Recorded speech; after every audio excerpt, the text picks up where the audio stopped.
Welcome to this session, romanticism, romantic age, romantic literature,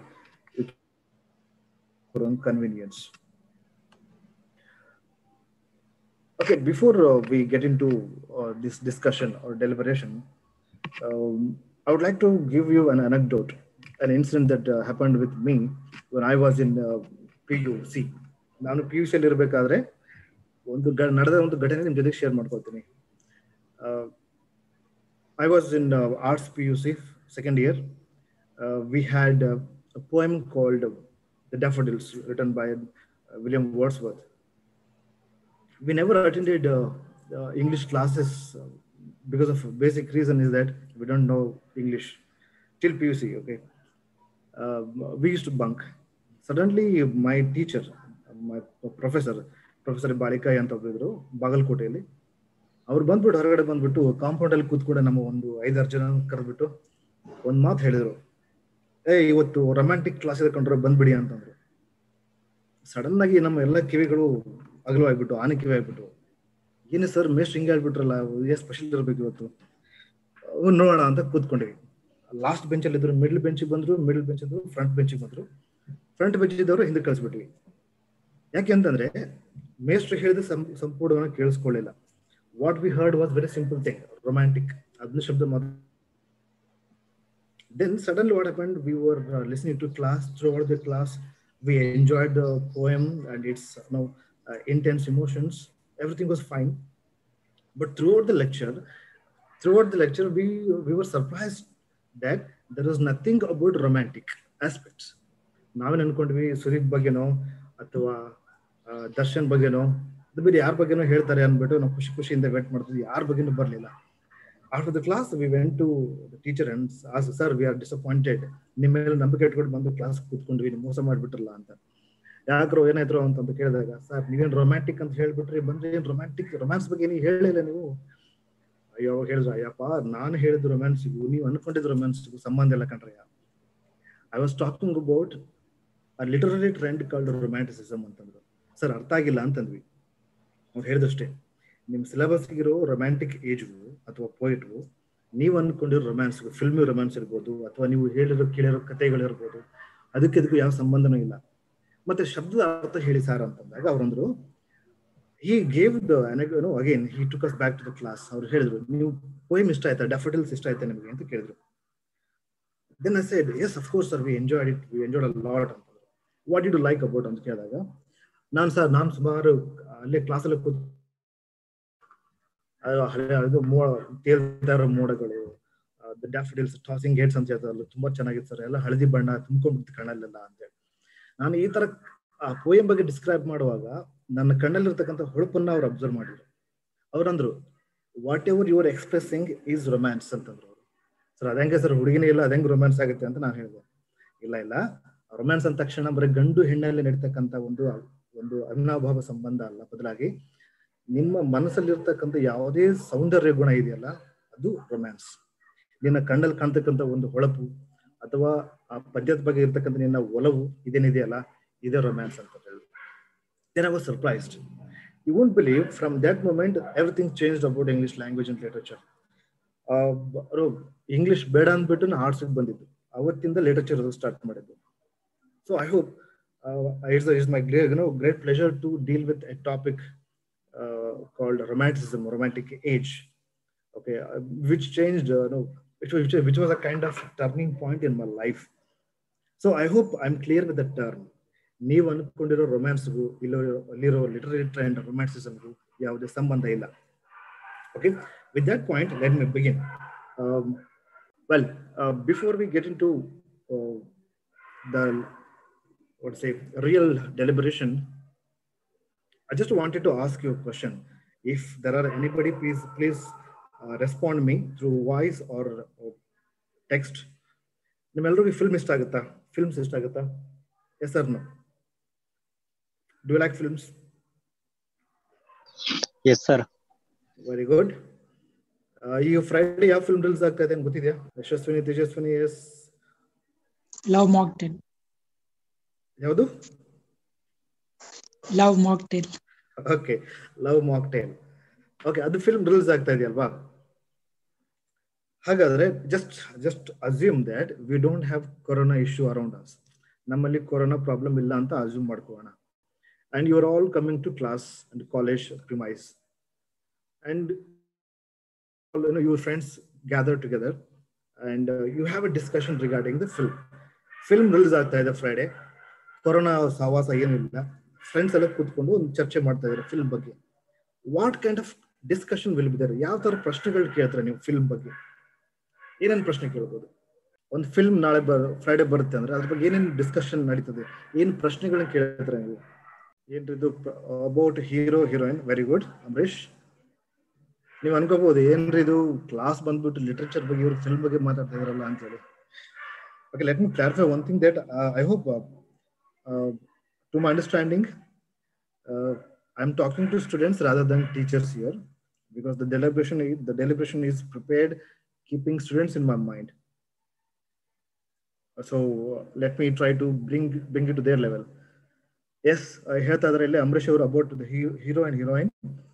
Purvi Nag says it's a sad movie. Okay, fine. About story, very good. Movie story.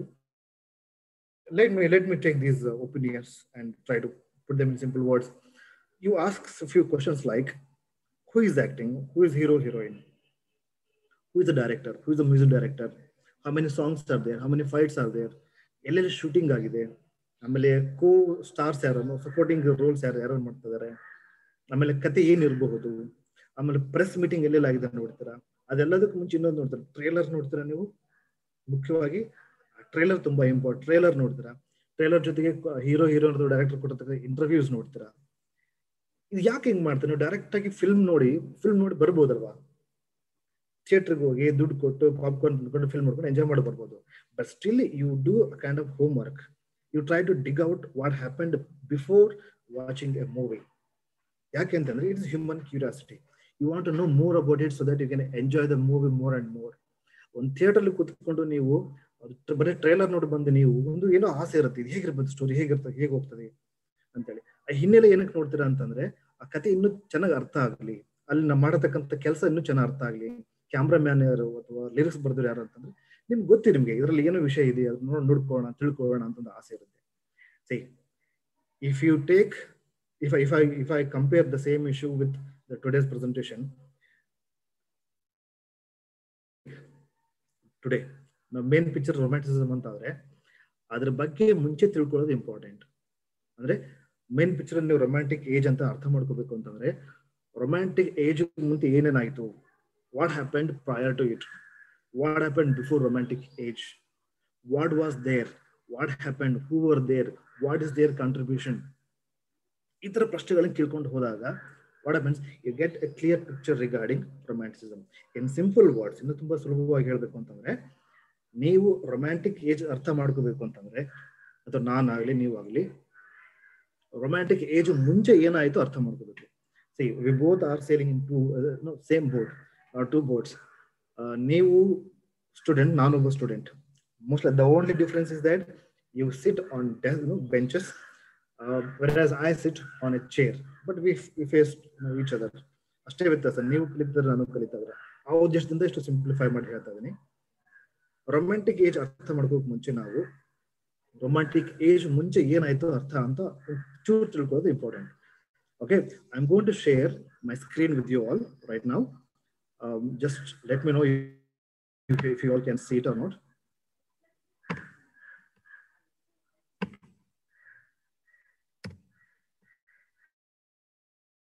Can you see the screen?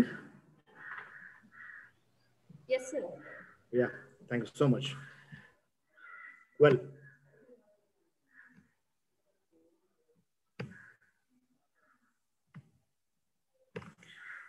okay, you can see the title over there, Romanticism. The date is written 1798 to 1855. ನೀವು ಹೇಳಿದ್ರೆ just sir, ಸ್ವಲ್ಪ ಹೊತ್ತು ಮುಂಚೆ romantic age ಅರ್ಥ ಮಾಡೋಕೆ ಮುಂಚೆ ಅದರ ಒಂದು ಹಿನ್ನೆಲೆ ಅರ್ಥ ಮಾಡ್ಕೋಬೇಕು ಅಂತೇಳಿ. Fine, let me begin with the title and the date 1798 to 1855.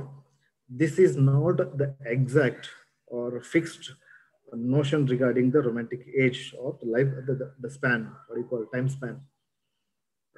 But it is an assumption. It is my convenience. Some people say it is from 1790 to 1835. Some people say 1798 to 1832. So there are some convenience. I have taken this date because of two reasons. 1798, it was a publication of what do you call lyrical ballads, and 1855 was the death of what do you call a person called Wordsworth, as well as there was a new era of Queen Victoria. So by change because of introduction of new industries and railway tracks, other things. This ನನ್ನ convenience ಗೋಸ್ಕರ ಇಟ್ಕೊಂಡಿದ್ದು. ನೀವು ಇದನ್ನು follow ಮಾಡಬಹುದು ಅಥವಾ ಬಿಡಬಹುದು. But keep these numbers or dates or data in mind. That's it. And these are the notes which I had prepared when I was degree students. New degree students ಆಗಿರೋದ್ರಿಂದ mostly ಇದು ಒಂಚೂರು help ಆಗಬಹುದು ಅಂತ ಈ ತರ points ನಿಮ್ಮ ಹತ್ರ mention ಮಾಡ್ತಾ ಇದ್ದೀನಿ. So when we say romanticism, it is a literature or literary trend that existed between 1798 and 1855. ಈ ಕಾಲಘಟ್ಟದಲ್ಲಿ ಬಂದಿರತಕ್ಕಂಥ ಸಾಹಿತ್ಯ ಅಥವಾ ಸಾಹಿತ್ಯದ ಮನೋಧರ್ಮಕ್ಕೆ ನಾವು ರೊಮ್ಯಾಂಟಿಸಿಸಂ, ಕನ್ನಡದಲ್ಲಿ ಇದಕ್ಕೆ ನಾವು ರಮ್ಯವಾದ ಅಂತ ಹೇಳ್ತೇವೆ. ರಮ್ಯತೆ, ರೊಮ್ಯಾನ್ಸ್ ಯಾಕೆಂದ್ರೆ ರಮ್ಯತೆ ಅಂದಾಗ ಎಲ್ಲಾ ರಸಭಾವಗಳಲ್ಲಿ ಬಂದ್ಬಿಡ್ತವೆ ನಮಗೆ. ಎಸ್, ಇದ್ರಲ್ಲಿ ಏನೇನು ಕಾಣಬಹುದು ನಾವು? 4 ವಿಷಯಗಳು ನಿಮ್ ಕಾಣ್ಬೋದ್ರ ಇಷ್ಟಪಡ್ತೀನಿ. ರೊಮ್ಯಾಂಟಿಸಿಸಂ ಅಂದ ತಕ್ಷಣ ನಿಮ್ಮ ತಲೆಯಲ್ಲಿ ಇಷ್ಟು ಶಬ್ದಗಳು ನೆನ್ಪಿಟ್ಕೊಳ್ಳಿ. ಯಾವುದು? Nature, man, emotions and imagination. You should remember these 4 words whenever you think of romanticism. Nature, that's where you can see everything around you. Man means self, individual identity. Manusha tanu, aham antakanta, aham antara ahankara illa, badalagi tanu antakanta bhavane. Next, emotions. Idilde manusha illa. Whatever you are listening, the way you are reacting, it's all because of the emotions we carry, right? ನೀವು ಅಲ್ಲಿ ಕೂತ್ಕೊಂಡು video of ಮಾಡಿ, audio of ಮಾಡಿ, ಕಣ್ಣು open ಮಾಡ್ಬಿಟ್ಟು ಕೂತ್ಕೊಂಡಿದ್ರ, ಅದೆಷ್ಟು ಜನ ಕೇಳಿಸುತ್ತೋ ಅಥವಾ ಎಷ್ಟು ಜನ ಕೇಳಿಸ್ಕೊಂತ ಇದ್ರೆ ಗೊತ್ತಿಲ್ಲ. But still imagining whatever I am trying to say. ಅಥವಾ ಕೆಲವರು ಬೇರೆ ಇಮ್ಯಾಜಿನೇಷನ್ ಕೂತ್ಕೊಂಡಿರ್ತಾರೆ. It is inevitable. These 4 points are inevitable in any man's life. So that's what romanticism is arguing all about. So romanticism ಬಗ್ಗೆ ಬಂದ ತಕ್ಷಣ ಈ 4 point ನೆನ್ಪಿಟ್ಕೊಳ್ಳಿ. What ever we talk from now onwards is based on these 4 terms. ಈ 4 ಶಬ್ದಗಳು ತುಂಬಾ ಮುಖ್ಯ. ಇನ್ನು ಮುಂದೆ ಏನು ಮಾತಾಡ್ತೇವೋ 1 ಅಥವಾ 2 ದಿನದಲ್ಲಿ ಎಲ್ಲವೂ ಕೂಡ ಈ 4 ಶಬ್ದಗಳ ಮೇಲೆ ನಿಂತಿರೋದ್ರಿಂದ ದಯವಿಟ್ಟು ಗಮನದಲ್ಲಿ ಇಟ್ಕೊಳ್ಳಿ. Okay, shall we go to the background, what happened before this? ಈ 4 ಶಬ್ದಗಳು ಇಷ್ಟೊಂದು ಪ್ರಾಮುಖ್ಯತೆ ಬರೋದಕ್ಕೆ ಏನು ಕಾರಣ? What was the reason for focusing so much on these 4 words? What happened? What exactly happened in the history of English literature? So ಅದರ ಯೋಚನೆ ಮಾಡಿದಾಗ ನಾನು ನಿಮಗೆ ಒಂದು ಸ್ಲೈಡ್ ತೋರಿಸ್ತೀನಿ ನೋಡಿ. Okay, anyway, before getting into the slide, let me give a glance of whole presentation. ಈ presentation ಏನೇನು ಇರುತ್ತೆ? ಫಸ್ಟ್ ಪ್ರೆಸೆಂಟೇಷನ್ ಅಲ್ಲಿ ನಾನು ಬ್ಯಾಕ್ ಗ್ರೌಂಡ್ ಬಗ್ಗೆ ಮಾತಾಡ್ತೇನೆ. ನೆಕ್ಸ್ಟ್ ಪ್ರೆಸೆಂಟೇಷನ್ ಅಲ್ಲಿ ರೊಮ್ಯಾಂಟಿಕ್ ಲಿಟರೇಚರ್ ಪರ್ಟಿಕ್ಯುಲರ್ ಆಗಿ ಮಾತಾಡ್ತೇನೆ. And in background, we are going to see the of previous era and political upheavals that triggered so many new thoughts among people, enlightenment and reasoning, age of reason anta ಹೇಳ್ತೇವೆ ನಾವು, and pre-romantic influences. Romantic age ಸಾಹಿತ್ಯ ಬರೋದಕ್ಕೆ ಯಾವುದರ ಒಂದು ಪ್ರಭಾವಗಳು ಕಂಡು ಬರ್ತವೆ. What were the influential aspects of pre-romantic age ಅಂತ ನೋಡೋಣ. And romanticism in Europe. So romantic age does not confine to England or UK or United Kingdom, what you say, but it had spread across the Western countries, even to America. So keep this in mind. When you say romanticism, it's not just about England, but it's whole Europe as well as some of the Western countries. So we are going to deal with this part first, background. Later part, based on this background and whatever just we get out of it, later we go to literature part, that is romantic literature, where we see characteristics of romantic literature, and first generation of poets, second generation, and some novelists, essay writers, and what was the critique out of it? What were the critical thoughts regarding the whole era? Okay, understanding the background to this romantic age, I have a picture to show you. Just see. ಇಲ್ಲಿ ನಿಮಗೆ 5 ಚಿತ್ರಗಳು ಕಾಣಿಸುತ್ತವೆ ನಿಮಗೆ. There are 5 images. If possible, brighten your mobile screen and see properly.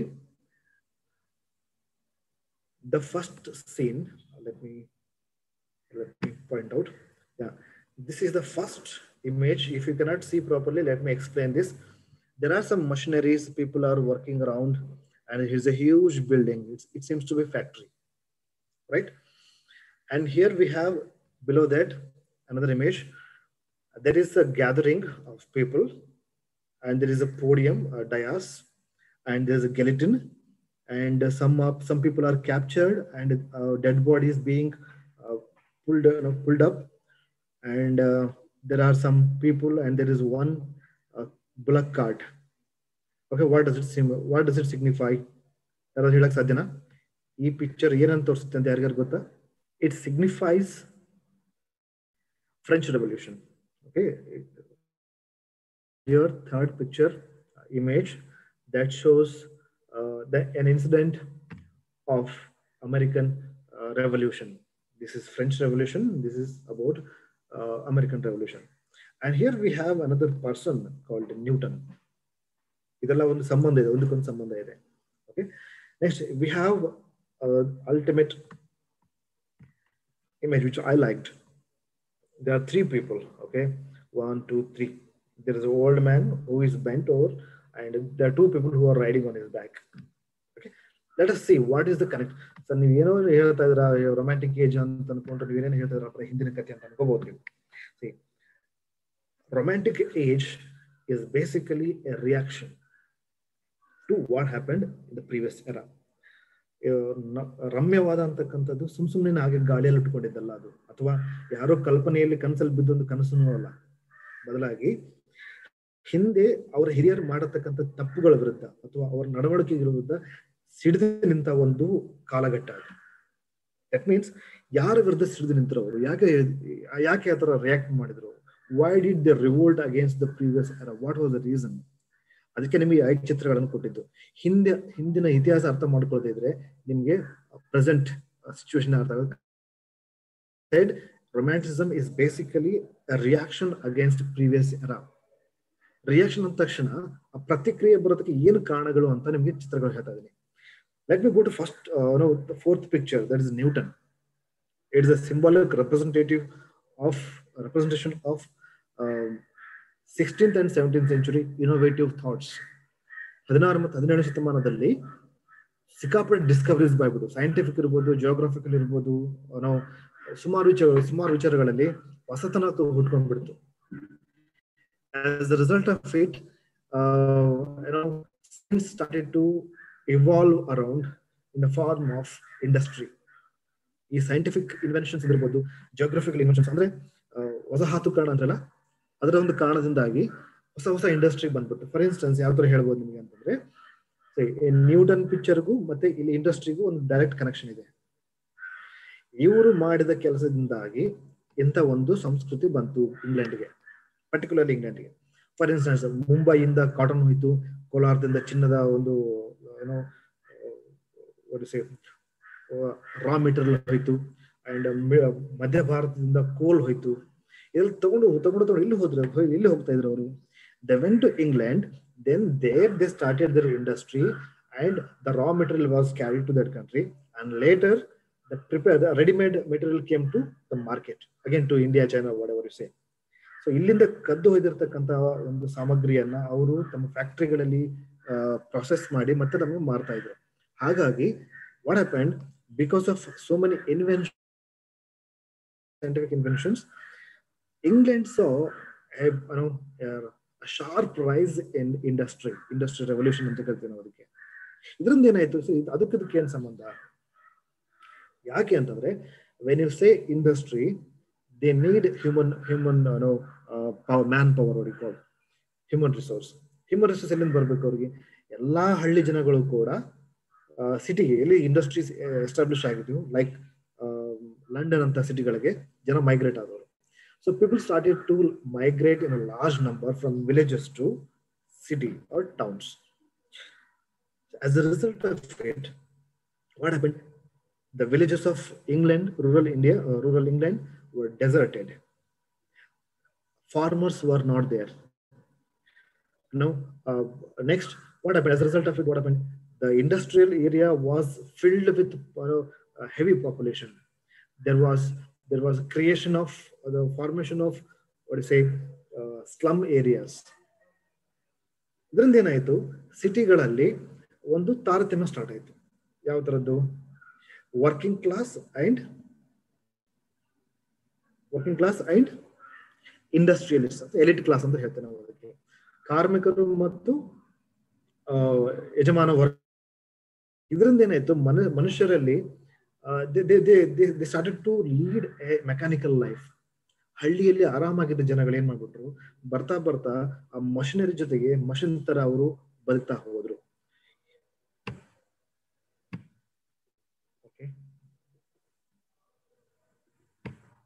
So ನೀವು ಹೇಳ್ಬೋದು ಅದಕ್ಕೂ ರೊಮ್ಯಾಂಟಿಸಿಸಮ್ ಏನ್ ಸಂಬಂಧ ಅಂತ ಹೇಳಿ. If you remember the 4 words as I had mentioned earlier, nature ಅದು ಬಿಟ್ಟು ಬಂದ್ರು ಜನಗಳು ಹಳ್ಳಿಯಿಂದ. Man, he lost his identity. ಮನುಷ್ಯನಂತರ ನೋಡ್ತಕ್ಕಂಥ ಸಂದರ್ಭ ಹೊರಟೋಯ್ತು in England because of industrialisation. And what is that? Imagination. People lost their imagination because they are working in a mechanical manner, in mechanical way. Machine ಜೊತೆ ಅವರು ಕೂಡ machine ಆಗಿಬಿಟ್ರು, ಅವರು ಕೂಡ machine ಆಗಿ ಹೊರಟೋಗ್ಬಿಟ್ರು. ಹಾಗಾಗಿ ರೊಮ್ಯಾಂಟಿಕ್ ರೈಟರ್ಸ್ಗೆ ಇದು ಸಾಕಾಗ್ಬಿಟ್ಟಿತ್ತು, ಇದು ಬೇಡ ಅಂತ ಹೇಳ್ಬಿಟ್ಟು ತಮ್ಮ ಒಂದು ಅಭಿಪ್ರಾಯನ ಮೂಡಿಸ್ತಾ ಹೋದ್ರು. And then we have these 2 images are very important: French Revolution and American Revolution. These 2 revolutions were basically established on the argument that man equality, we need freedom anteli. Freedom, equality, fraternity ಬಗ್ಗೆ ಆ ಒಂದು principles ಮೇಲೆ ಈ 2 ವಾರ್ಗಳಾಗಿತ್ತು ಅಥವಾ revolutions ಆಗಿತ್ತು.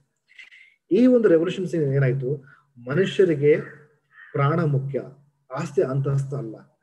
So ಇದ್ದಾಗ ಚೆನ್ನಾಗಿದ್ದು ಬದುಕೊಂಡು ಸಾಯಿರಿ ಅಂತ ಅರ್ಥ ಆಯ್ತು. And there is nothing called they simply denied the inequality. ಓಕೆ, ಅಸಮಾನತೆಯನ್ನು ಹೋಗಲಾಡಿಸಕ್ಕೆ 2 ಒಂದು ಹೋರಾಟಗಳು ನಡೆದಿವೆ, 2 ಅಮೆರಿಕ ಮತ್ತು ಫ್ರಾನ್ಸ್ ಅಲ್ಲಿ. ಇದರಿಂದ ಇಡೀ ಪ್ರಪಂಚಕ್ಕೆ ಒಂದು ಸಂದೇಶ ಹೋಯ್ತು. ಏನಂತಂದ್ರೆ, ರೆಸ್ಪೆಕ್ಟ್ ಇಂಡಿವಿಜುವಲ್, ವ್ಯಕ್ತಿಯನ್ನ ರೆಸ್ಪೆಕ್ಟ್ ಮಾಡಿ. Do not discriminate based on the class R Creed. If you do it for long time, there will be A reaction. France ನ ರಾಜ ಲೂಯಿ ಮತ್ತೆ ಅವರ ಮಗು ಮತ್ತೆ ಹೆಂಡತಿಯನ್ನು ಸಾಯಿಸಿದಾಗ ಇಡೀ ಪ್ರಪಂಚಕ್ಕೆ ಒಂದು ಸಂದೇಶ ಹೋಯ್ತು, ಮನುಷ್ಯ ತರ ನೋಡಿ, ಇಲ್ಲ ಅಂತಂದ್ರೆ ನಿಮ್ಗೆ ಪ್ರಾಣಕ್ಕೆ ಕುತ್ತು ಬರುತ್ತೆ ಅಂತ. ಇದು ರೊಮ್ಯಾಂಟಿಕ್ ಲಿಟರೇಚರ್ ಮೇಲೆ ತುಂಬಾ ಪ್ರಭಾವ ಬೀರುತ್ತೆ. ಏನಂತಂದ್ರೆ, ಮನುಷ್ಯನ ಸೆಲ್ಫ್ ಐಡೆಂಟಿಟಿ ಅಂತ ಹೇಳ್ತಲ್ವ, that identity is very important for anybody. We cannot live a life without self-identity, self-respect. So whenever, yes, I was talking about these 4 images, which explain the plight of 17th century, mid 17th century, earlier 17th century, and 18th century. Sorry, I was talking about age of reasoning. What happens when we are burdened with too much of reasoning? Okay. ಮನುಷ್ಯ ಅತಿಯಾದ ತರ್ಕಬದ್ಧವಾಗಿದ್ದಾಗ ಮನುಷ್ಯ ಏನಾಗ್ತಾನೆ ಅಂತಂದ್ರೆ, ಮನುಷ್ಯನ ಭಾವನೆಗಳಿಗೆ ಬೆಲೆ ಇರಲ್ಲ. He will be like any rock or metal. ಆತರ ಆಗೋದು ಬೇಡ ಅಂತ ನೇಚರ್ ಪೋಯಿಟ್ಸ್ ಅಥವಾ ರೊಮ್ಯಾಂಟಿಕ್ ಪೋಯಿಟ್ಸ್ ಹೇಳ್ತಾ ಹೋದ್ರು. ಹಾಗಾಗಿ they said emotions are very important. Emotions are essential for any living being. ಒಂದು ಇರುವೆಗೆ ತಗೊಂಡ್ರು ಕೂಡ ಕೋಪ ಅಂತ ತೋರಿಸುತ್ತೆ. ಅದು it shows its attitude towards work or it express its anger by biting. ಮನುಷ್ಯರು ನಾವು ಇಷ್ಟೆಲ್ಲ ಸ್ಕಿಲ್ಸ್ ಇರ್ಬೇಕಾದ್ರೆ ಇಮೋಷನ್ಸ್ ಬಿಟ್ಟು ಹೇಗೆ ಬದುಕಕ್ಕೆ ಸಾಧ್ಯ? ಅದು ಹೇಳಿದ್ರು, no dear friends, like people like Rousseau, Voltaire, Goethe, and Edmund Burke, there's so many people I will tell you later. ಅವರಿಗೆ ರಿಕ್ವೆಸ್ಟ್ ಮಾಡ್ಕೊಂಡ್ರು, no, you may be right from your perspective, but it cannot exceed a limit. ಮನುಷ್ಯನಿಗೆ ತರ್ಕ ಮುಖ್ಯ.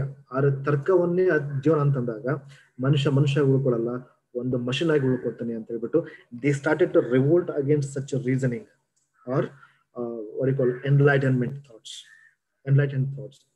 So I want to again drag your attention to another picture here. Let me show you. Yeah, it's called 3 estates. ನಮಗೆ coffee estate ಗೊತ್ತು, tea estate ಗೊತ್ತು, ಯಾವ್ದು estates ಅಂತ ನೀವು ಕೇಳ್ಬೋದು. People who work in economics May understand this term. 3 estates ಅಂತಂದ್ರೆ ಇಲ್ಲಿ ಮೇಲೆ ನಿಂತ್ಕೊಂಡವರು ಪುಕ್ಕ ಇದರ ತಲೆ ಮೇಲೆ ಫಸ್ಟ್ ಎಸ್ಟೇಟ್, ಬಾಲ್ಡ್ ಹೆಡ್ ಇದ್ದಿದ್ದು ಸೆಕೆಂಡ್ ಎಸ್ಟೇಟ್, ಥರ್ಡ್ ಈ ಅಜ್ಜ ಬಗ್ಗೆ ಬಾಗಿದನಲ್ಲ he is called third estate. They are all symbolically drawn here. The third estate is carrying the first 2 estates.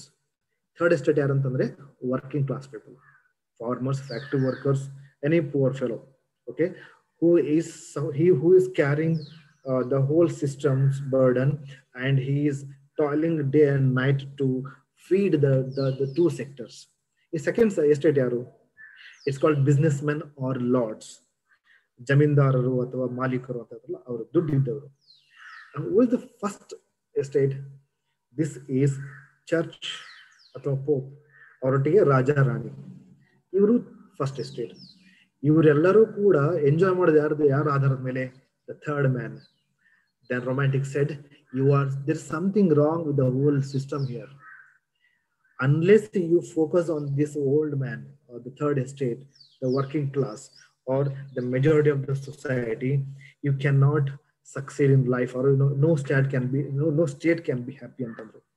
ಒಂದು ವೇಳೆ ದುಡಿಯೋ ಜನಗಳಿಗೆ ಭಾರ ಕಡಿಮೆ ಆಗದೆ ಇದ್ರೆ ಯಾವ ಸೊಸೈಟಿ ಕೂಡ ಚೆನ್ನಾಗಿ ಬದುಕಲು ಸಾಧ್ಯ ಇಲ್ಲ. Then they said, let us focus on this experience of common man. ಈ ಸಾಮಾನ್ಯವಾಗಿ ಬದುಕ್ತಾರೆ ಈ ವ್ಯಕ್ತಿಯ ಮೇಲೆ ನಾವು ಯೋಚನೆ ಮಾಡೋಣ, ಅವನ ಕಲ್ಪನೆ ಹೇಗಿದೆ, ಅವನ ಭಾವನೆಗಳೇನಿದಾವೆ, ಅವನ ಎಕ್ಸ್ಪೀರಿಯನ್ಸ್ ಹೇಗಿದೆ ಅಂತ ಹೇಳಿ. ಸೊ ಹೀಗೆ the romantic writers started to focus on common man's experience and his thoughts, his feelings.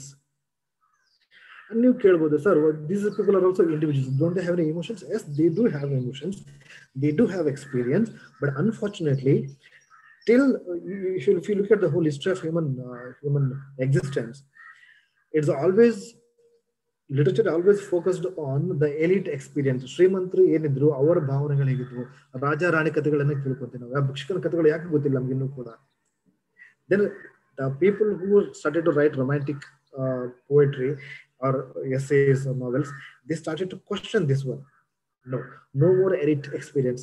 Let's focus on common man's experience, common thoughts, what common man thinks of. ಅದಕ್ಕೆ ಹೇಳಿದ್ದು ರೊಮ್ಯಾಂಟಿಕ್ ಲಿಟರೇಚರ್ ಸುಮ್ಮನೆ ಉಟ್ಕೊಳ್ಳಿಲ್ಲ, ಇದೆಲ್ಲವೂ ಕೂಡ ಅವರ ಮೇಲೆ focus influence ಮಾಡಿದೆ. Industrial revolution, basically industrial revolution. Okay, first impression ಬಂದ್ಬಿಟ್ಟು ಈ ಇಂಡಸ್ಟ್ರಿ ನಮಗೆ ಬೇಡ, ನಮ್ಮ ಹಳ್ಳಿ ಬದುಕು ನಮ್ಗೆ ವಾಪಸ್ ಬೇಕು ಅಂತ ಆರ್ಗ್ಯೂ ಮಾಡಿದ್ರು ರೊಮ್ಯಾಂಟಿಕ್ಸ್. ಅಂಡ್ ಇನ್ವೆನ್ಷನ್ಸ್, ಎನ್ಲೈಟನ್ಮೆಂಟ್ ಏಜ್ ಅಂತ ಇರುತ್ತೆ, ಏಜ್ ಆಫ್ ರೀಸನಿಂಗ್ ಅಂತೀವಿ, they completely denied that too much of reasoning is bad for human health, mental health ಅಂತ ಹೇಳ್ತಾ ಹೋದ್ರು. We need to enjoy so-called self, and we should have the imaginative thought. Without these aspects, human being cannot be happy. Okay, this was the proposition put forward by romantics. ಎಲ್ಲಿ ಯಾವಾಗ ಅಂತ ಮುಂದೆ ಹೇಳ್ತಾ ಹೋಗ್ತೀನಿ in detail ಆಗಿ. Look at these people. ನಾವು ನಿಮಗೆ ಸಾಮಾಜಿಕವಾಗಿ, ಆರ್ಥಿಕವಾಗಿ, ರಾಜಕೀಯವಾಗಿ ಹೇಗೆ ಇತ್ತು ಪರಿಸ್ಥಿತಿ ಅಂತ ಒಂಚೂರು ಹೇಳಿದೆ ನಿಮಗೆ. But from literary perspective, these 4 to 5 people are very important, because these 4 to 5 people who wrote literature from different areas, Germany irbodu, France irbodu, England irbodu, and sometimes America, these people influenced individuals so much that they started to form what you call a thought. ಅದನ್ನು ಪ್ರೊಪಗಂಡ ಅಂತ ಹೇಳ್ತೀವಿ. ಇತ್ತೀಚೆಗೆ ನಾವು Marxism ಓದುವಾಗ ಈ ಶಬ್ದ ಬರುತ್ತೆ, propaganda ಅಂತ ಹೇಳಿ. It was a kind of propaganda they proposed. ಏನದು ಪ್ರೊಪಗಂಡ ಅಂತಂದ್ರೆ, if you see the license act ಅಂತ ಬರುತ್ತೆ 1732-37. What is that? Any literature that is written by the writers, particularly drama, that should undergo censorship process ಅಂತ ಹೇಳಿ. ಅಂದ್ರೆ ಏನು, ನೀವು ನಾಟಕ ಮಾಡುವಾಗ ನಮಗೆ ಹೇಳಿ, ರಾಜಾರಾಣಿ ಮುಂದೆ ಹೇಳಿಬಿಟ್ಟು ಅಥವಾ ಕೌನ್ಸಿಲರ್ ಮುಂದೆ ಹೇಳಿಬಿಟ್ಟು ಪರ್ಮಿಷನ್ ತಗೋಬೇಕು. ಇದರಲ್ಲಿ ರಾಜ ಅಥವಾ ರಾಣಿ ಅಥವಾ ಪೋಪ್ ವಿರುದ್ಧ ಯಾವುದೇ ಕಂಟೆಂಟ್ ಇಲ್ಲ, it's not against church or state ಅಂತ ಡಿಕ್ಲೇರ್ ಆದ್ರೆ ಮಾತ್ರ ನೀವು ಆ ಡ್ರಾಮಾನ ಪ್ರೆಸೆಂಟ್ ಮಾಡಬೇಕು ಅಂತ ಹೇಳ್ತಾ ಹೋಗ್ತಾರೆ. And there is one more thing, that there is a term called social contract. Here you can see below John Locke's name, social contract. What is that? ಏನಂತಂದ್ರೆ, ಒಬ್ಬ ವ್ಯಕ್ತಿ, an individual is surrendering his whole activities or his institution, like marriage or social fabrication like family. He is surrendering all his activities to the state. ರಾಜ್ಯಕ್ಕೆ ಅಥವಾ ಚರ್ಚ್ಗೆ ನಾನು ಶರಣ ಆಗ್ತೀನಿ. Why? Because I want protection from you, I want food from you, so I am going to do anything you want. This is an agreement between an individual and state. ಇದರಲ್ಲಿ ಏನಾಯ್ತು, ಈ proposition ಅಲ್ಲಿ, ಈ principal ಅಲ್ಲಿ ಏನಾಯ್ತು, a man, an individual is losing his self-respect, he is losing his self-identity, ತನ್ನತನವನ್ನ ಕಳ್ಕೊಂತಾನೆ ಅವನು, right? ಈ ತರ ಒಂದು ಪ್ರಪೋಸಿಷನ್ ಕೊಟ್ಟಿರ್ತಕ್ಕಂಥ ಜನಗಳಿದ್ದಾರೆ. ಫಸ್ಟ್ ನೋಡೋಣ, Francis beacon. You might have heard this name, Francis Bacon, his essays. I have highlighted one work at Nob Organum Anteli, where he propagates one idea called empiricism, which is the basis for reasoning. ತರ್ಕಬದ್ಧವಾಗಿ ಮಾತನಾಡೋದಕ್ಕೆ ಇದು ತುಂಬಾ important ಆಯ್ತು. Empiricism ಅಂತಂದ್ರೆ, for anything there must be a logical reasoning, the logical fabrication ಅಂತ ಹೇಳ್ತೇವೆ ನಾವು. ಹೇಳಿದ್ನಲ್ಲ, ಏನೋ ಒಂದು ಘಟನೆ ಆದ್ರೆ ಅದ್ರ ಹಿಂದೆ ಒಂದು ಕಾರಣ ಇರುತ್ತೆ. What kind of proof he is inquiring? He is looking for a very tangible proof. ಅಂದ್ರೆ ಎಲ್ಲರೂ ಅರ್ಥವಾಗುತ್ತಾರ ಅಥವಾ ಕಣ್ಣಿಗೆ ಕಾಣತಾರ, ಸ್ಪರ್ಶಕ್ಕೆ ನಮಗೆ ಸೆನ್ಸಿಗೆ ಬರ್ತಕ್ಕಂಥ, ಪಂಚೇಂದ್ರಿಯಗಳಿಗೆ ಗೊತ್ತಾಗ್ತಕ್ಕಂಥ ಒಂದು ಕಾರಣಗಳು ಇದ್ದೇ ಇರ್ತವೆ ಪ್ರತಿ ಒಂದು ಆಕ್ಟಿವಿಟಿ ಹಿಂದೆಗಡೆ. ಅಂದ್ರೆ ಅರ್ಥ ಏನು? ಇಫ್ ಐ ಸೇ, ರಾತ್ರಿ ದೆವ್ವ ನೋಡಿದೆ ಅಂದ ತಕ್ಷಣ ಕೊಡು ರೀಸನ್ ಅಂತ, ಕಾರಣ ಕೊಡು ನನಗೆ, ಎಲ್ಲಿ ನೋಡಿದ್ವಿ, ಹೇಗೆ ನೋಡಿದ್ವಿ, ಹೇಗಿತ್ತು ಅಂತ ಕೇಳ್ತಾನೆ.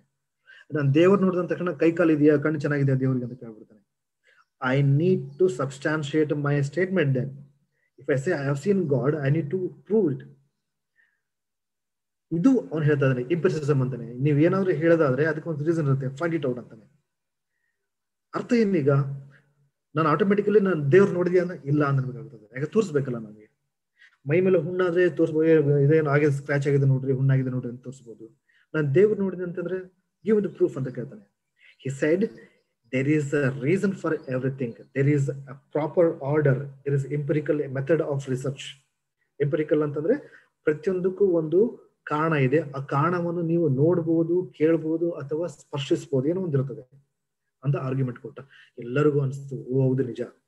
Then look at the statement, source of knowledge. ಮನುಷ್ಯನ ಈ ಜ್ಞಾನಕ್ಕೆ ಏನ್ ಕಾರಣ ಅಂತಂದ್ರೆ reason and evidence of census.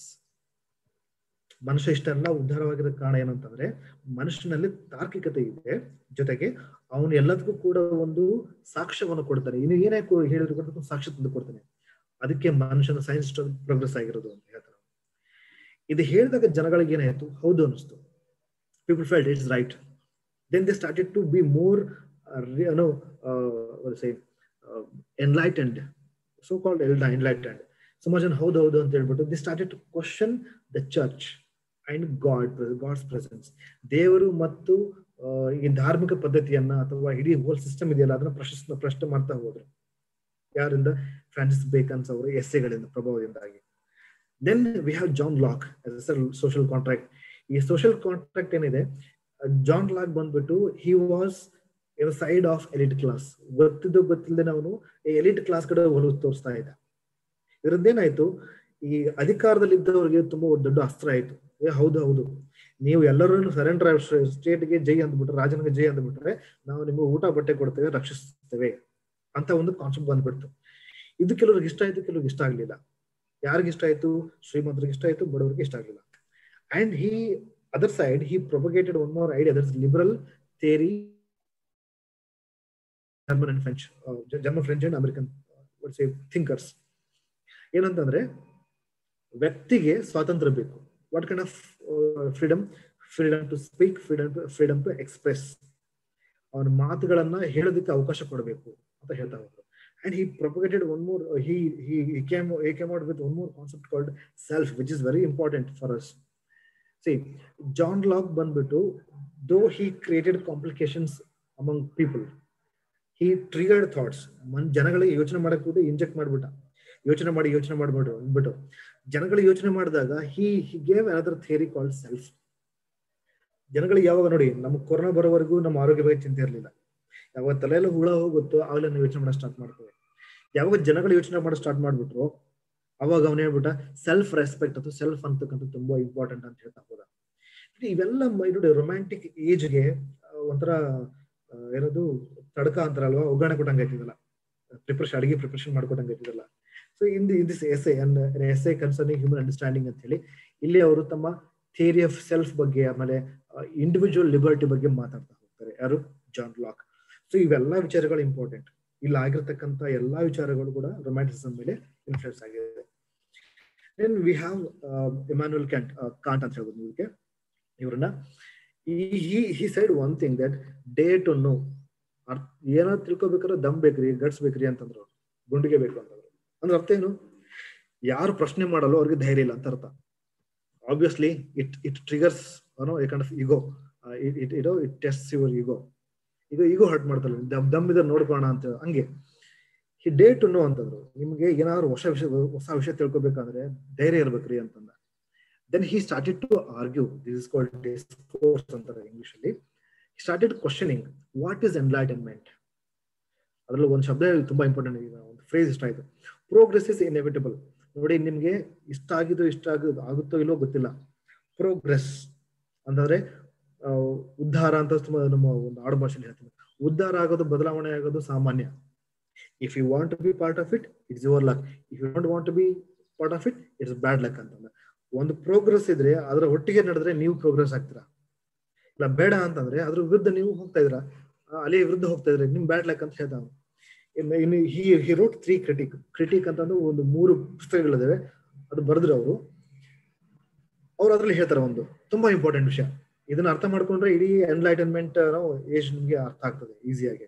He said, human understanding is the source of general laws of nature that structure all our experience, and that human reason gives itself the moral law, which is our basis for belief in God, freedom and immortality. ಮತ್ತೆ ಅದನ್ನ ಹೇಳಕ್ ಇಷ್ಟಪಡ್ತಾ ಇದೀನಿ. ಇವ್ರು ಹೇಳೋ idea ಏನಂದ್ರೆ simplify ಮಾಡಿ ಹೇಳ್ತಾ ಇದೀನಿ. ನಾವು ಪಂಚೇಂದ್ರಿಯಗಳಿಗೆ ಏನು ಅನುಭವಕ್ಕೆ ಬರುತ್ತೋ, ಸ್ಮೆಲ್ ಇರ್ಬೋದು, ಟೇಸ್ಟ್ ಇರ್ಬೋದು, ಅದು ಟಚ್ ಇರ್ಬೋದು, ಸೈಟ್ ಇರ್ಬೋದು, ಇವೆಲ್ಲ ಏನಿದೆಯಲ್ಲ, ಇದ್ರ ಮೂಲಕ ನಿಮ್ಮ ಅನುಭವಕ್ಕೆ ಏನು ಬರುತ್ತೋ, whatever we gain experience, they form a concept, okay, a law within us. For example, ಗಾಳಿ ತಣ್ಣಗಿದೆ ಅಂತಂದ್ರೆ ನನಗೆ ಚಳಿ ಆಗದ ಮೈ ಮುಚ್ಕೋಬಹುದು, ನಾವು ಪಕ್ಕದಲ್ಲಿ ನಮ್ಗೆ ಚಳಿ ಆಗದೆ ಇರ್ಬೋದು. ಹಾಗಂತ ಹೇಳ್ಬಿಟ್ಟು ಚಳಿಗಾಲ ಅಂತ ಹೇಳಕ್ಕಾಗಲ್ಲ. That's why he says, for example, ನನಗೇನೋ ಒಂದು ಕಲ್ಪನೆಯಲ್ಲಿ ರಾತ್ರಿ ಕನ್ಸು ಬಿದ್ಬಿಡ್ತು. ಕನ್ಸು ಬಂದ್ಬಿಟ್ಟು ಬೆಳಗ್ಗೆ ಬಂದುಗಳು ದೇವಸ್ಥಾನ ಪೂಜೆ ಮಾಡಿಸ್ತೀನಿ, ಏನಕ್ಕಂದ್ರೆ ರಾತ್ರಿ ದೇವ್ರು ಬಂದೆ ಅಂತ ಬಂದ ಅಂತ ಹೇಳಿ. ಪಕ್ಕದಲ್ಲಿ ಕನ್ಸು ಬಿದ್ದಿಲ್ಲ, ಹಾಗಾದ್ರೆ ಅವ್ನು ದೇವ್ರು ಇಲ್ವ ಅವ್ರಿಗೆ? ಅದಕ್ಕೆ ಹೇಳ್ತಾರದು, what you experience that decides everything outside. ನಿಮ್ಗೆ ಹೊರಗಡೆ ಇದು ಕಲ್ಲು ಗಟ್ಟಿ ಇದೆ, ದೇವ್ರಿದ್ದಾನೆ, ದೇವ್ರಿಲ್ಲ, ಗಾಳಿ ಇದೆ, ಗಾಳಿ ಇಲ್ಲ, ಪ್ರಪಂಚ ಚೆನ್ನಾಗಿದೆ, ಚೆನ್ನಾಗಿಲ್ಲ, ಇವೆಲ್ಲ this are all perceptions based on our experiences. ಯಾರು ಕೆನ್ನೆ ಬಂದು ಹೊಡೆದೋಗ್ಬಿಟ್ಟ, ಅದಕ್ಕೆ ಪ್ರಪಂಚ ಸರಾಗಿಲ್ಲ ಕಣ್ರಿ, ಹೊಡೆದು ಸಾಕ್ಬಿಡ್ತು ಎಲ್ಲ, ಬಿಕಾಸ್ ಯು ಗಾಟ್ ಸ್ಲ್ಯಾಪ್ಡ್.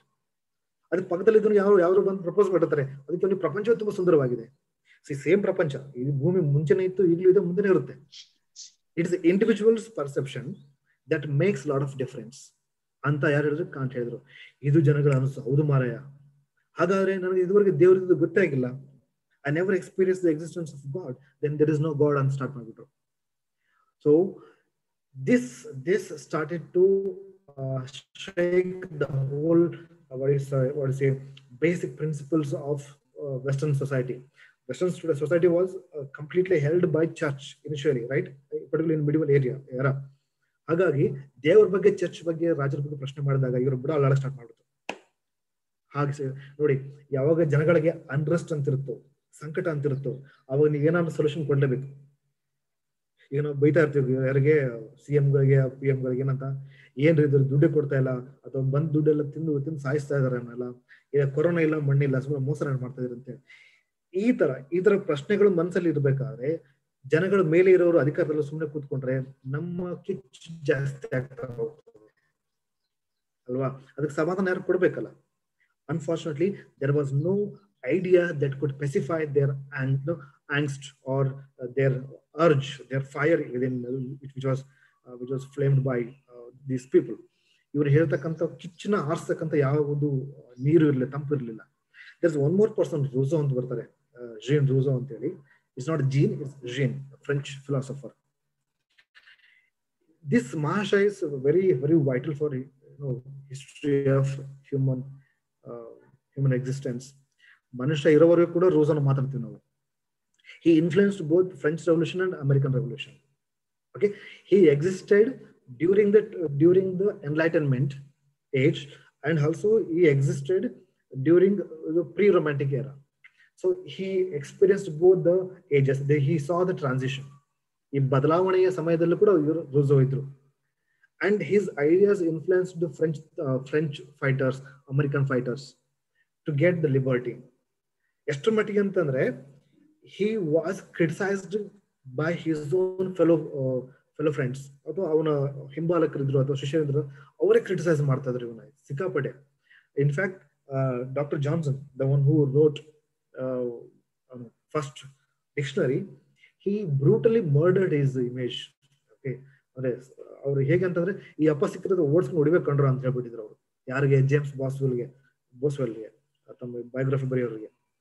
ಅಷ್ಟು ಇವ್ರ ಬಗ್ಗೆ ಕೋಪ ಆಯ್ತು ಜನಗಳಿಗೆ. Because he was the mastermind behind French Revolution. ಈ ಕಾನ್ಸೆಪ್ಟ್ ಹುಟ್ಟೋದಕ್ಕೆ ಇವ್ರ ಐಡಿಯಾ ತುಂಬಾ ಇಂಪಾರ್ಟೆಂಟ್ ಆಗಿತ್ತು. He says we need it's difficult to understand Rousseau for some time, but I don't want to dig into the matters in depth, because you need to read essays of Rousseau and his critic later. ಇವ್ರನ್ನ ಅರ್ಥ ಮಾಡ್ಕೋಬೇಕಂದ್ರೆ ಇವ್ರು ಬರೆದ ಸಾಹಿತ್ಯ plus ಇವರ ಮೇಲೆ ಆಗಿರ್ತಕ್ಕಂಥ ವಿಮರ್ಶೆ ಅರ್ಥ ಮಾಡ್ಕೊಂಡ್ರೆ ಮಾತ್ರ ರೂಸೋ ಅರ್ಥ ಆಗ್ತಾನೆ. ಬಟ್ ಬೇಡ, ರೂಸೋ ಇಂದ ನಮ್ಗೆ ರೊಮ್ಯಾಂಟಿಸಿಸಮ್ ಏನ್ ಹೆಲ್ಪ್ ಆಗುತ್ತೆ ಅಂತಂದ್ರೆ, ರೂಸೋವಿನ ಯೋಚನೆ ಫ್ರೆಂಚ್ ರೆವಲ್ಯೂಷನ್ಗೆ ಒಂದು ನಾಂದಿ ಆಯಿತು.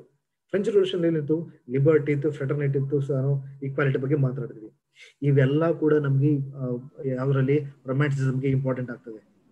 These are the basic principles of French Revolution as well as Romanticism. Okay, next we have another person called Voltaire. ಈ ತರ ಈ ಅಪ್ಪ ಹೇಗೆ ಅಂತಂದ್ರೆ ಬುಡಕ್ಕೆ ಬೆಂಕಿ ಹಾಕ್ಬಿಟ್ರು. Okay, let me get your attention to this particular point.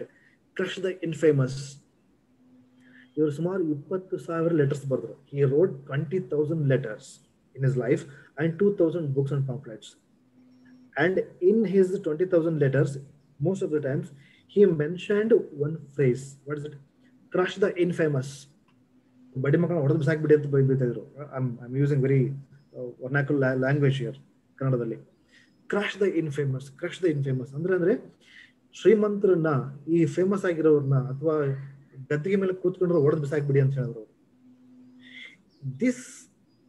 This triggered a kind of fire among many fighters, many people who were thinking of individual respect.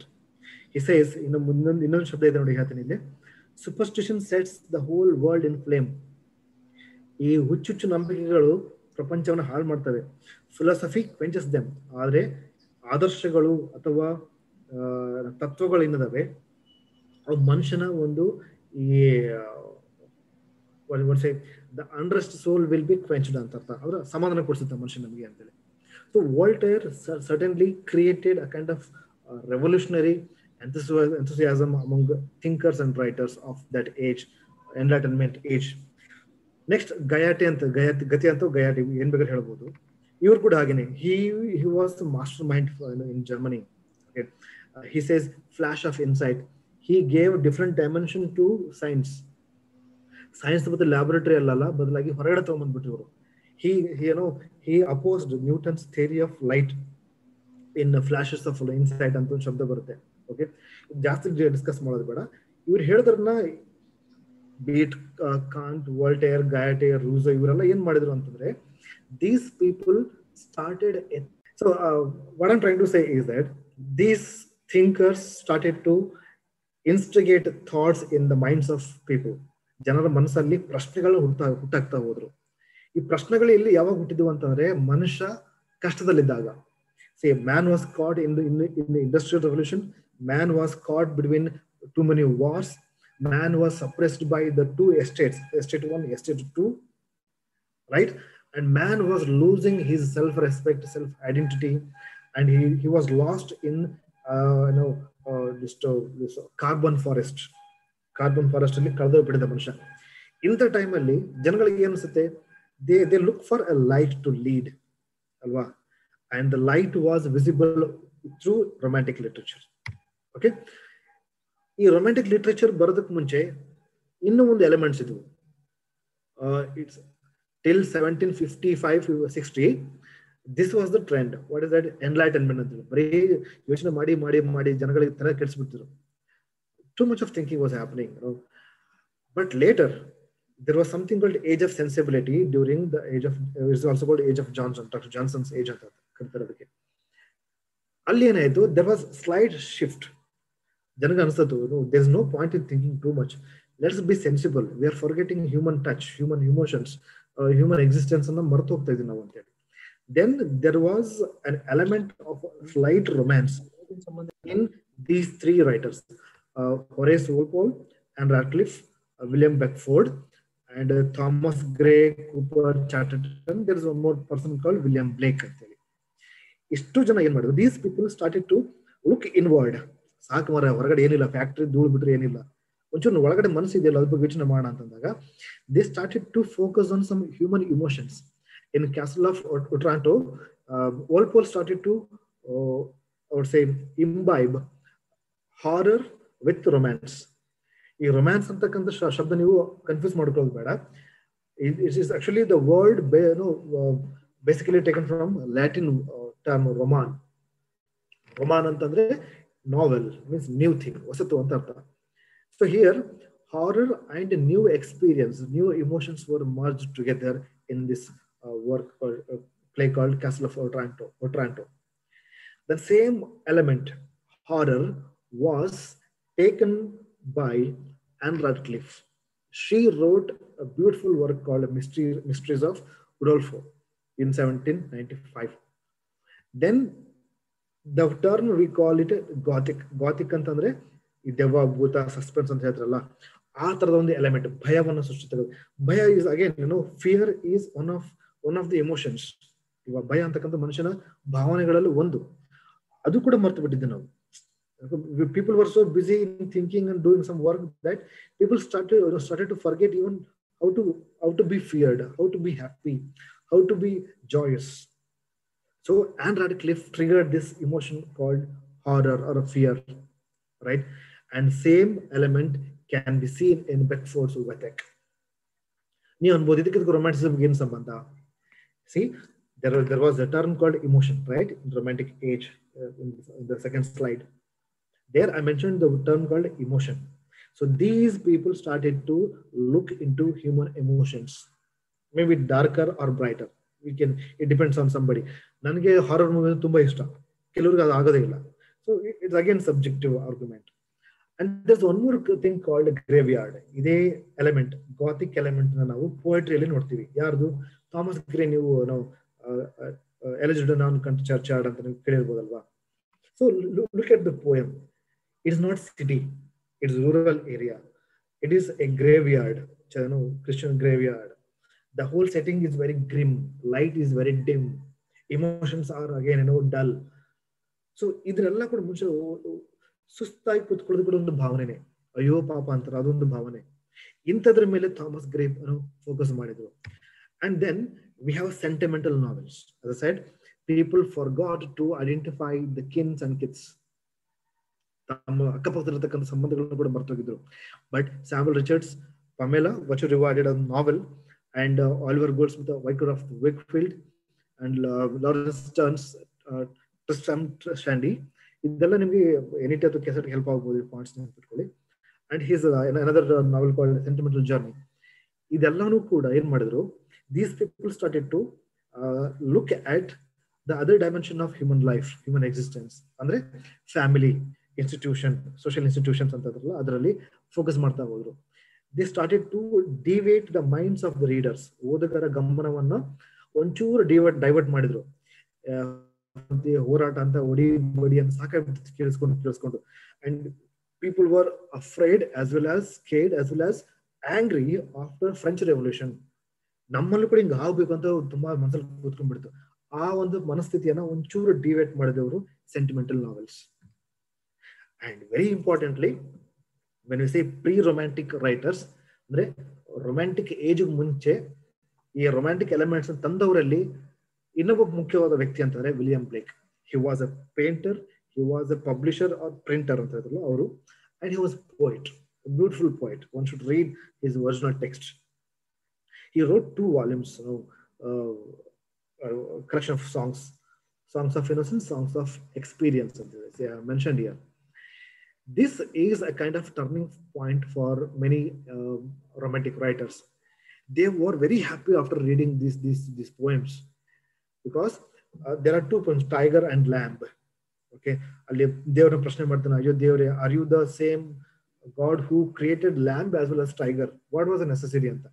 ಒಂದು ಕಡೆ ಹುಲಿಯನ್ನು ಹುಟ್ಟಿಸ್ತೀಯ, ಇನ್ನೊಂದು ಕಡೆ ಒಂದು ಕುರಿಯನ್ನು ಸೃಷ್ಟಿಸ್ತೀಯ, ಒಂದರ ಬೆಲೆ ಇನ್ನೊಂದು ತಗೊಳ್ಳೋದಿದೆ, ಆದ್ರೂ ಕೂಡ ಸೃಷ್ಟಿ ಮಾಡಿದ್ದಿಲ್ಲ, ಏಕೆ ಅಂತ ಒಂದು ಡಿಸ್ಕಷನ್, ಮೆಟಾಫಿಸಿಕಲ್ ಎಲಿಮೆಂಟ್. ಇದರಲ್ಲಿ you can see the drawing. Internet ಹೋದ್ರೆ ನಿಮ್ಗೆ ಸಿಕ್ಕುತ್ತೆ, ಸಾಂಗ್ಸ್ ಆಫ್ ಎಕ್ಸ್ಪೀರಿಯನ್ಸ್ ಅಥವಾ ಬ್ಲೇಕ್ಸ್ ಟೈಗರ್ ಅಂತ ಹೊಡೆದ್ರೆ ನಿಮ್ಗೆ ಇಮೇಜ್ ಸಿಕ್ಕುತ್ತೆ. ಅವರು ಡ್ರಾಯಿಂಗ್ ಮಾಡಿ ಪದ್ಯಗಳು ಬರ್ತಾ ಇದ್ರು. ಒಂದು ಪ್ಯಾಂಪ್ಲೆಟ್ ಅಲ್ಲಿ ಡ್ರಾಯಿಂಗ್ ಮಾಡಿ ಅದರಲ್ಲೇನೆ ಪದ್ಯ ಬರಿತಾ ಇದ್ರು. That was his talent. And he, for the first time, he looked at nature with very clear crystal heart. ಸ್ವಚ್ಛಂದದ ಮನಸ್ಸಿನಿಂದ ಅವರು ನಿಸರ್ಗವನ್ನು ನೋಡುವ ಪ್ರಯತ್ನ ಮಾಡಿದ್ರು. ನಿಸರ್ಗದ ಸೃಷ್ಟಿ ಹೇಗಿದೆ, ಸೃಷ್ಟಿಯ ಒಂದು ಮಾಯೆ ಹೇಗಿದೆ ಅಂತ ಹೇಳಿ. So he was completely mesmerized by the magical element of this nature. That's why he appeals to God, what kind of creatures you have put on this earth. ಒಂದ್ ಕಡೆ ಟೈಗರ್ ಇದೆ, ಒಂದ್ ಕಡೆ ಲ್ಯಾಂಬ್ ಇದೆ, but still they coexist. That's the beauty of nature ಅಂತ ಹೇಳ್ತಾ ಹೋಗ್ತಾರೆ. And he brought in folk elements while explaining, while bringing the nature to common man, common reader. He never forgot the folk elements. He was an Irishman. Ireland is very famous for folk culture. He brought in that folk element in his presentation or in his literature. Idu romantic writers ಗೆ ಒಂಚೂರು help.